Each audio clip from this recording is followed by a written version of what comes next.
Pole చేయండి. ఇక ఈయనేమంటాడు, నీలాంటి ఎందరినో మట్టి గరిపించినాం. నీలాంటి ఏంది, కాళేశ్వరాన్ని మట్టి గరిపించారు, 7,000 మంది రైతులను మట్టి గరిపించారు, ప్రభుత్వ ఉద్యోగులను మట్టి గరిపించారు, నిరుద్యోగులను మట్టి గరిపించారు, డబుల్ బెడ్రూమ్ ఇళ్ళు అడిగిన వాళ్ళని మట్టి గరిపించారు, దళిత బంధు అన్నోళ్ళని మట్టి గరిపించారు, ప్రభుత్వాన్ని ప్రశ్నించిన వాళ్ళని మట్టి గరిపించారు, ఇక్కడ హైదరాబాద్ చుట్టుముట్టున్న భూములను మట్టి గరిపించారు.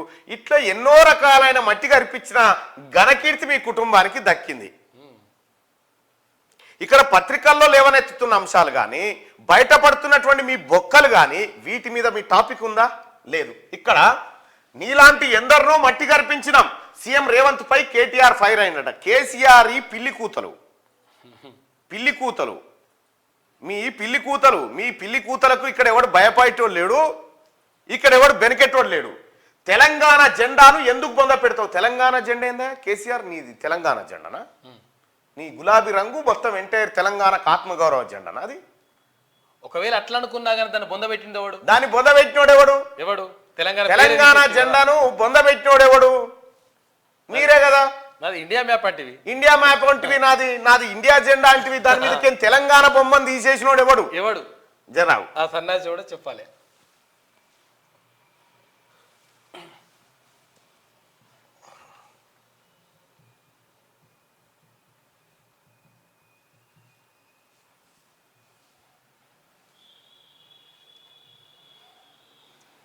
ఇగో దీని మీదకి తెలంగాణ బొమ్మ తీసేసి ఇండియా బొమ్మ పెట్టినోడు ఎవడు? గీదుండే అప్పుడు ఇగో గీదుండే. ఈ బొమ్మ తీసేసినోడు, తెలంగాణ బొమ్మను బొమ్మ పెట్టినోడు ఎవడు చెప్పాలి? మీరే కదా. నువ్వు మీ నాయన్నే కలిసి తెలంగాణ బొమ్మను బొంద పెట్టి ఇగో ఈ మ్యాప్ను తీసుకొని వస్తుంది. టీఆర్ఎస్ అంటే తెలంగాణ రాష్ట్ర సమితి అనే పేరు తీసేసి ఇగో భారత్ రాష్ట్ర సమితి అని పెడితిరి. అసలు బొంద పెట్టిన వాళ్ళు మీరేనా? ఆ పార్టీల పేర్లే తీసేస్తారు. ఆ బొందలో ఇంకా అదొకటే కాదు, మీ జీవితాలు కూడా అలానే బొంద పెట్టుకున్నారు. అయిపోయింది అది. నీకు టీఆర్ఎస్కి ఏం నీకు తెలంగాణకి ఏం సంబంధం? నీకు అసలు తెలంగాణకు మీ పార్టీకి ఏం సంబంధం? తెలంగాణ తెచ్చినందుక, డెవలప్ చేసినందుక? తెలంగాణ తెచ్చినాడు. మీ నాయన నిమ్స్లో నిరాహార దీక్ష పేరుతోటి సెలైన్స్ పెట్టుకొని సాటుకు కొంగు సాటుకు తీసుకపోయిన ఇడ్లీలు బజ్జీలు తినుకుంటా మీరు నిమ్స్ కాడ ఒక విజువల్ అబ్జర్వ్ చేయండి.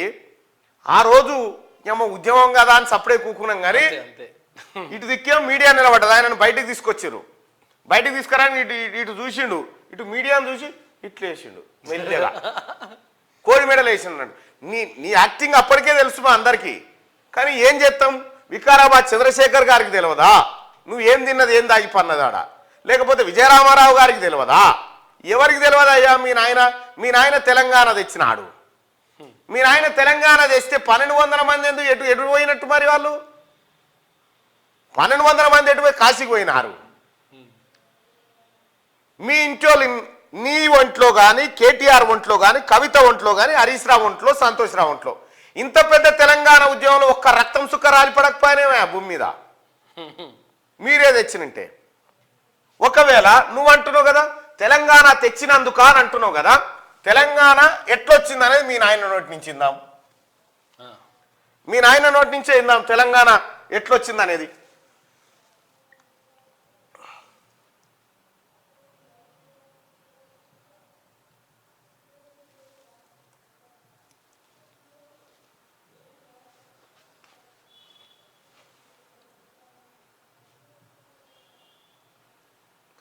తెలంగాణ రాష్ట్రం ఎట్లొచ్చింది అనేది మీ నాయన నోటి నుంచి ఇంటే నీకే అర్థమవుతుంది. మరి ఆ పులే వచ్చి కరవాలే. ఆ దంతాలు లేని పులి ఉంది కదా, ఆ పులి వచ్చి ఇలా కొడుకుని గరిస్తే ఖుద్దు కేసీఆరే చెప్పిండు కదా అసెంబ్లీలో ఏమని, తెలంగాణ రాష్ట్రం ఆ తల్లి సోనియా గాంధీ పుణ్యాన్ని వచ్చిందయా అని చెప్పింది. మరి కొడుకేం గిట్లా అంటాడు?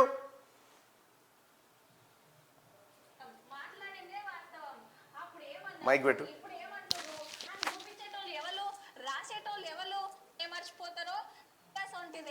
మీరు సీఎం సార్ ముందే ఇదే గుర్తుపట్టి కొద్ది అసెంబ్లీనే చెప్పిండు క్లియర్ గా. ఇలా ఒక్కొక్కడు అంటాడు బేకూఫ్ ఇచ్చింది సోనియమ్మ ఇచ్చినారు మర్యాదగా ఈ బలుగుతుంది లేకపోతే అంటే ఈ చింతపండు అవుతుంది అంటే కాంగ్రెస్ ది గప్పుడు. సోనియా గాంధీ గారి ఇనిషియేటివ్ వల్లనే ఈరోజు తెలంగాణ రాష్ట్రం సాకారం అయ్యింది. అందులో ఎటువంటి డౌట్ కూడా ఎవరికి కూడా ఉండాల్సిన అవసరం లేదు. 12-13 సాధారణంగా మనం ఏం చెప్తాం, కొడుకు తప్పు మాట్లాడుతుంటే ఓ చెంపదెబ్బ ఎత్తాం. వేయొచ్చు కదా రామన్న ఒకటి. మీ నాయన్నేమో తెలంగాణ రాష్ట్రం సోనియా గాంధీ ఇనిషియేటివ్ వల్లనే వచ్చిందని కేసీఆర్ చెప్తా ఉన్నాడు. కేటీఆర్ ఏమంటా ఉన్నాడు, చీచి మా నాయనతో వచ్చింది తెలంగాణ, తెలంగాణ తెచ్చినందుకు అంటుండు.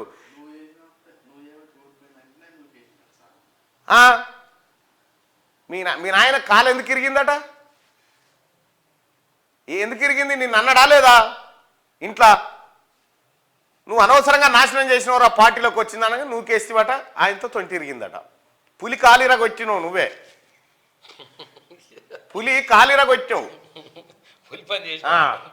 ఈ డెవలప్ చేసినందుక ఏ డెవలప్ నాయనా? దేని గురించి మాట్లాడుకుందాం నీ డెవలప్మెంటు? దళిత బంధులో 30% కమిషన్ డెవలప్మెంటా, లేకపోతే లక్షలాది జీవోలు దాచిపెట్టి దొంగతనంగా సంపద కొల్లగొట్టిన డెవలప్మెంటా, లేకపోతే వేలాది కోట్ల విలువైనటువంటి ఎకరాల భూముల్ని కబ్జాలు పెట్టిన డెవలప్మెంటా? ఏ డెవలప్మెంట్ గురించి మాట్లాడుకుందాం? నీ ఆస్తుల డెవలప్మెంట్ గురించా? దేని గురించి మాట్లాడుకుందాం? కేటీ రామారావు గారు ఇలా బిల్లు ఎవడో రంగు ఎవడో, ఈ రేవంత్ రెడ్డి గారు కూడా పూరాగా చెప్పాడు. బిల్లా రంగు అంటాడు, ఇలా బిల్లు ఎవరు రంగు ఎవరు? ఆ బిల్లోనికి బిల్లి రంగోరికి రంగి ఈ సగం సగం చెప్పిపోతే ఈడ కన్ఫ్యూజన్. మళ్ళా వాళ్ళు కొట్లాడు, నేను బిల్లా నేను రంగా అని వాళ్ళిద్దరు కొట్లాడుకుంటే ఇదో పెట్టే పేరు ఏదో పర్ఫెక్ట్గా పెట్టు బారసాల చేసి. ఇప్పుడు తెలంగాణ తెచ్చినందుక, తెలంగాణ వచ్చింది సోనియా గాంధీ పుణ్యమని ఇలా నాయన అంటాడు. లేదు తెలంగాణ తెచ్చింది మేమే అని ఈయన అంటాడు. తెలంగాణ రాలే, తెలంగాణ జెండా ముసుగులో 2009లో దొంగతనంగా నువ్వు కేకే మహేందర్ రెడ్డి టికెట్ తీసుకొని అక్రమంగా ఉద్యమంలోకి జొరపడ్డావు. నిన్నెవడన్నా దేకిండా? నువ్వు ఎవడో తెలుసా? పోని తెలంగాణ జనానికి ఎవరికన్నా నువ్వు పరిచయమా? ఉద్యమం జరిగేటప్పుడు అది డెవలప్ చేసినందుక. నువ్వు చేసిన డెవలప్ ఏందా? కాళేశ్వరం డెవలప్ గురించి మాట్లాడదామా? సుందిల్లా, అన్నారం, పంపులు మునిగిన డెవలప్, ఏ డెవలప్మెంట్ గురించి మాట్లాడదాం చెప్పవు? ఏ డెవలప్మెంట్ గురించి మాట్లాడదాం? ఉందా నీకు కనీస జ్ఞానం ఉందా? ఏం చేసినాం మేము? సర్వనాశనం చేసినాం కదా, నిరుద్యోగుల ఉసురు పుచ్చుకున్నాం కదా, ఆరోగ్యశ్రీ నాగం చేసినాం కదా, సివిల్ సప్లైని అప్పులపాలు చేసినాం కదా, డిస్కంలను 81,000 కోట్ల అప్పుల్లోకి నెట్టేసినాం కదా, మొత్తం తెలంగాణ రాష్ట్రాన్ని 6,71,000 కోట్ల రూపాయల నష్టాల్లోకి తీసుకుపోయినాం కదా, కాళేశ్వరం విరిగిపాయే, కొండ పోశమ్మ తెగిపాయే, ఎక్కడ కాలువలు వదిగిపాయే, అటు సంగమేశ్వరంకే నీళ్లు వాడెత్తుకొని పాయే, ఇక్కడ ఫామ్ హౌస్ కాడ మాత్రం 600 ఎకరాలు జమాయే. ఇదా డెవలప్మెంట్? సోనియా గాంధీ గారి ఇనిషియేటివ్ వల్లనే ఈరోజు తెలంగాణ రాష్ట్రం సాకారం అయ్యింది. అందులో ఎటువంటి డౌట్ కూడా ఎవరికి కూడా ఉండాల్సిన అవసరం లేదు. డౌట్ సంగతి కాదు కానీ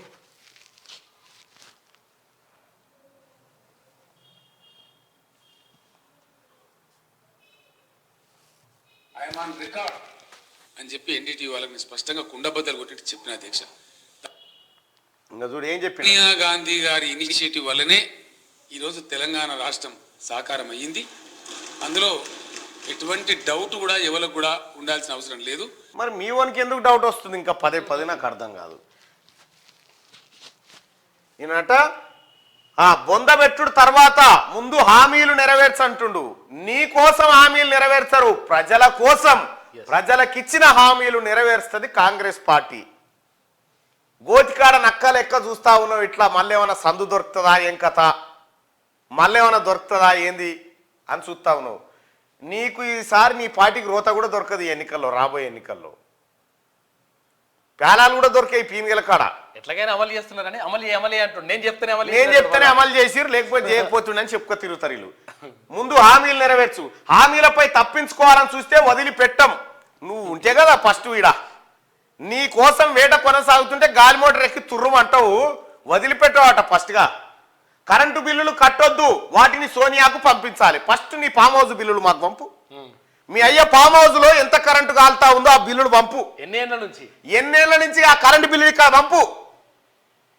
ముఖ్యమంత్రి గారు రేవంత్ రెడ్డి గారు దయచేసి ఈ దొంగల ఫామ్ హౌస్లలో ఎంత కరెంటు కాలింది ఇప్పటిదాకా ఒక్కసారి లెక్క కావాలి సార్. ఎస్, ఎన్ని యూనిట్ల కరెంటు వాడిరు వీళ్ళు ఈ లెక్క తీరి. బీఆర్ఎస్ కు బీజేపీతో కరెంటు బిల్లులు కట్టొద్దు, వాటిని సోనియా గాంధీకి పంపాలి. కరెంటు బిల్లులే కాదు, కాంగ్రెస్ పార్టీ ఎంపీలను కూడా సోనియా గాంధీకి పంపుతారు తెలంగాణ జనం. బీఆర్ఎస్ కు బీజేపీతో పొత్తు ఉండబోదని ప్రకటన. ఇక ఇప్పటి నుంచి ఉండదా? ఇప్పటి వరకు ఉండదు. ఇప్పటి నుంచి ఉండదు అంటున్నావా? ఎట్లా అది క్లారిటీ? బీజేపీతో బీఆర్ఎస్ కు పొత్తు ఉండదు అని పదే పదే ఎందుకు చెప్తా ఉన్నావు? ఎందుకు ఆ మాట వస్తా ఉంది నీ నోటి నుంచి? అంటే మనది ఇంటర్నల్ సోపది కదా. 54 మంది కాంగ్రెస్ కు రేవంత్ ఏక్నాథ్ షిండేలా మారతారని ఆరోపణ. ఈ కాంగ్రెస్ కి ఏక్నాథ్ షిండేలు ఎప్పుడు తయారు కాలే కానీ బీఆర్ఎస్ కు మాత్రం మీ బావ మాత్రం ఏక్నాథ్ షిండే అవుతాడు. బీఆర్ఎస్ పక్కా అవుతాడు. చూడు, మీ నాయన నువ్వు కేసి కాలిరగొచ్చాం పాప ముసలాయన. లండుకో బొండుకో అబద్ధాలు చెప్పో ఏదో ఒకటి చెప్పు నెట్టుకొచ్చింది అంతో ఇంతో. కానీ నువ్వు మీ నాయనను నూకేసి పంచాయతీకి ఇదేనట. ఏం లేదా, మొత్తం సోషల్ మీడియా అంతా చర్చ ఇదే. ఏమైందంటే ఓడిపోతే నువ్వు చేయంగానే ఓడిపోయిందిరా అని చెప్పి నన్ను తిట్టినట. నన్ను అంట ఆవురా అని చెప్పి నూకేస్తే ఆయన చుట్టుకుని పడితే తుంటి బుక్కిరిందట. ఇదేనట జరిగిన కథ. బీఆర్ఎస్ ప్రస్థానంలో రేవంత్ రెడ్డి లాంటి వాళ్ళని ఎంతో మందిని చూశామని ఆ పార్టీ వర్కింగ్ ప్రెసిడెంట్ కేటీఆర్ అన్నారు. చూస్తావా మరి ఎంతమందిని చేసిరో? ఎంతమందిని చేసిరో నేను చూపిస్తా చూడు. ఎంతో మందిని చూసిరట.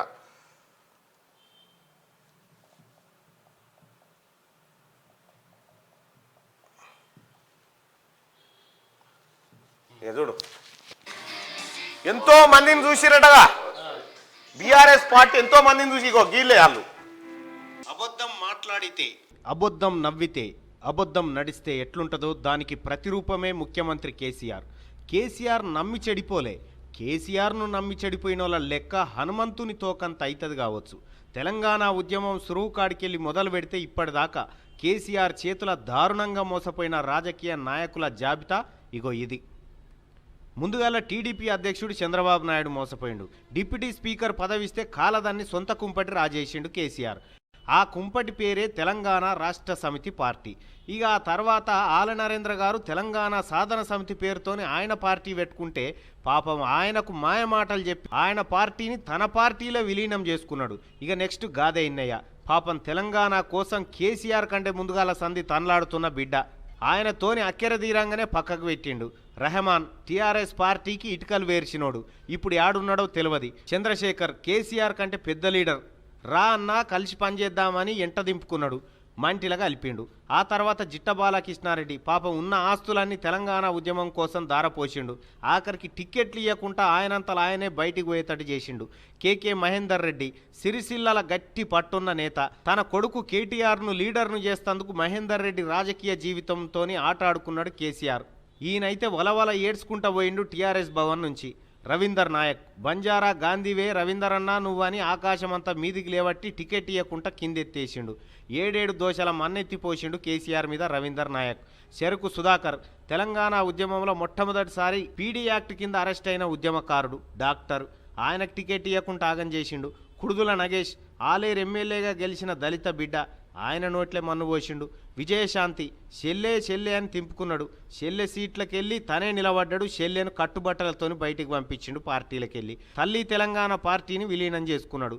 తెలంగాణ రాష్ట్రం ఇస్తే నా పార్టీని నీ పార్టీలో కలిపేస్తా అని సోనియా గాంధీని నమ్మించి మోసం చేసిండు ఇదే కేసీఆర్. అటు జయశంకర్ సార్ కలలను మోసం చేసిండు. తన ఇంటిని ఆఫీస్కి ఇచ్చిన కొండా లక్ష్మణ్ బాపూజీని కూడా పట్టవగటిలే మోసం చేసిండు కేసీఆర్. కేశవరావు జాదవ్ను శంకరగిరి మాన్యాలు పట్టించిండు. ముఖ్యమంత్రి సీటు దగ్గరకు వస్తుందని తెలుసుకొని కోదండరామరెడ్డిని దూరం చేసిండు. తెలంగాణ రాష్ట్రంలో దళిత ఉప ముఖ్యమంత్రి అని మురిసిన తాటికొండ రాజయ్యను అవమానించి క్యాబినెట్లకేం తీసేసిండు. తెలంగాణ ఉద్యమం కోసం మావోయిస్టు పార్టీ నిడిచిపెట్టి వచ్చిన సాంబశివుడు, కోనాపూర్ రాముల కుటుంబాలను నిట్ట నిలువున ముంచిండు. కడియం శ్రీహరి ఆయన ఉనికే లేకుండా చేసిండు. నాయన్ నరసింహారెడ్డికి తెడ్డు చూపెట్టిండు. వెంకటస్వామి కొడుకు వివేకును నమ్మించి రాజకీయ గొంతు కోసిండు. రామునికి హనుమంతుని లెక్క కేసీఆర్కు నేనని తిరిగిన రాముల నాయకును పార్టీలకేం సస్పెండ్ చేసిండు.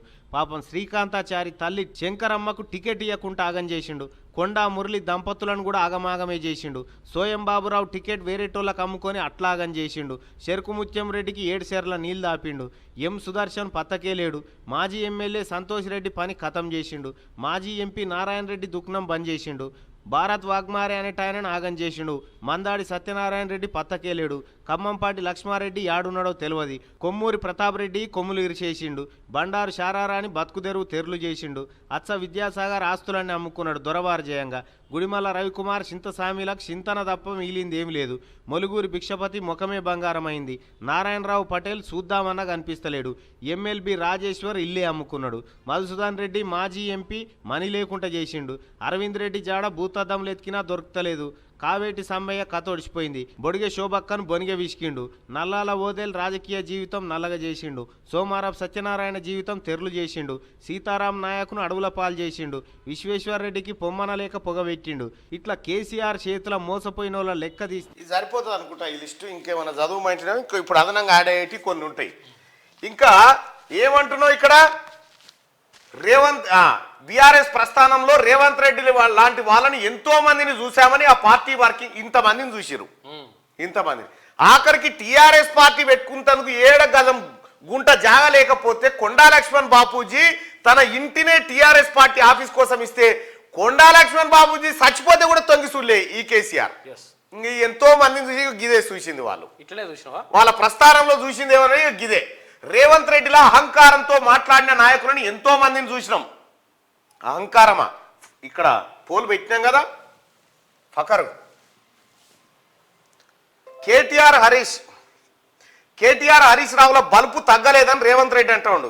కేటీఆర్ హరీష్ బలుపు తగ్గలేదా అంటే ఎస్, కేటీఆర్ హరీష్ బలుపు తగ్గలేదని 193% మంది అంటారు. రామారావు ఇగో ఇది నీ బలుపు తగ్గలేదట. ఇంకా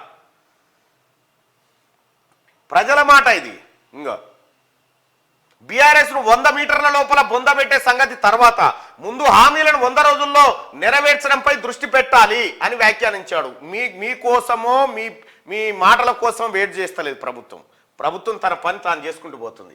శనివారం తెలంగాణ భవన్లో నిర్వహించిన సికింద్రాబాద్ హైదరాబాద్ లోక్సభ నియోజకవర్గాల సన్నాహక సమావేశంలో కేటీఆర్ మాట్లాడారు. రేవంత్ లెక్కనే ఎందరో మక్కలో పుట్టి పుబ్బలో పోతదని బీఆర్ఎస్ పై నిలిగినరు. 2.5 దశాబ్దాలుగా పార్టీ నిలబడి అలాంటి ఎందరినో మట్టి గారిపించింది. ఇంతమందిని మట్టి గారిపించింది పార్టీ. ఇప్పుడు చదివితిరుగా లెక్క, ఇంతమందిని మట్టి గారిపించారు. ఏ మాత్రం సిగ్గు శరం లేకుండా కనీసం చీమునెత్తురని ఉండాలి. పార్టీ కోసం పనిచేసిన వాళ్ళు ఎటుపోయిరు, ఏమైపోయారు, అంత దొంగలకు లంగలకు లఫంగలకు వాళ్ళతో సోపతి. అహంకారం ఎవరికి ఉండే? మీకు ఎవరన్నా కలిసిరా? ఎవరన్నా కలిసిరా? కలిసినా నువ్వు కలిసినావా?